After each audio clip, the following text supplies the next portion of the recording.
औरत कितनी भी किताबें पढ़ ले, कितनी भी हुनरमंद क्यों ना हो, वो फिर भी धोखा खा जाती है। जानते हो क्यों? क्योंकि उसे उसके वो ख्वाब धोखा दे जाते हैं जो किसी कम ज़रफ़ की दुल्हन बनने का देखती है। उसे उसके वो ख्याल धोखा दे जाते हैं जो हवस के पुजारी को सोचती है।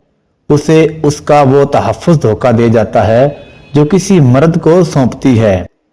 उसे उसकी मासूमियत धोखा दे जाती है जो मेहंदी हाथों में रंग लाने की चाह से लगाती है और सोचती है ये रंग पक्का है, अब ना बदलेगा।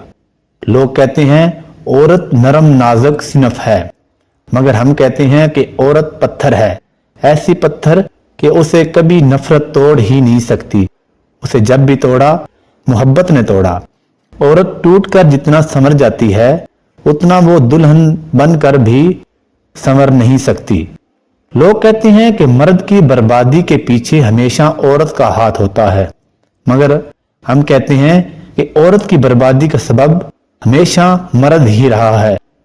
औरत इतनी बहादुर होती है कि सारी दुनिया से लड़ जाती है, मगर एक लफ्ज से डर जाती है जिसे हमारी जुबान में तलाक कहते हैं। और लोग कहते हैं कि औरत दौलत की भूखी होती है, मगर हम कहते हैं औरत मोहब्बत की भूखी होती है। औरत एहसास का दूसरा नाम है जो सबसे ज्यादा मां की शक्ल में नजर आता है। औरत हर दौर में मासूम रही, बेटी रही तो भी मासूम, बहन रही तो भी मासूम, बीवी बनी तो भी मासूम, मां बनी तो भी मासूम। ना सारी औरतें मासूम होती हैं, ना सारे मर्द बुरे होते हैं।